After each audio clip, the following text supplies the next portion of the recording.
Hello, I'm Anne-Marie Trevelyan. I'm the new International Trade Secretary of State here in the UK government, and I'm really pleased to be able to share a few thoughts with the WTO Public Forum. One of the first things I did when I took over this role was to pick up the phone to the WTO's wonderful Director General, Dr. Ngozi. In our wide-ranging conversation, she encouraged me to make my debut to share my thoughts at the Public Forum, and I'm really pleased to be able to do so. I think we are all united in our belief of the importance of fair and open markets. But for me, that's about also generating wealth which pays for public services, creating better jobs, higher wages, and raising living standards across our wonderful planet in every country. And that's why I see fair and open markets as the best way forwards for us all, not just those of us who are already very strong, especially as we make sure that we are all able to build back better, stronger and resilient after the challenges that COVID has wrought across all our nations. The biggest impact that we have had globally on poverty reduction is by embracing free and fair trade, creating opportunities for international commerce which benefit everyone. I feel that very deeply, having seen in the past as Secretary of State for International Development how developing nations have grown on the strength of their enterprise and their ingenuity. That's why we are working through our G7 presidency to bring together the world's leading democracies in our shared vision to build back better and stronger through trade.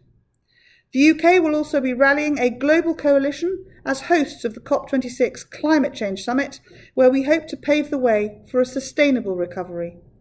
But we cannot ignore the fact that the rules of the road in global trade are dated, and that the WTO rulebook is struggling to keep pace with both the global challenges of the present and indeed the industries of the future. Climate change, sustainability, digitalisation, our response to the pandemic. We must be able to make progress on all of these issues at the WTO. Trust in the system has become eroded, and there is a sense that we are not all operating on a level playing field. Our transparency obligations to each other are not always respected. But I believe that MC12 is a chance to start putting that right. I will be working to help members make progress in 3 areas.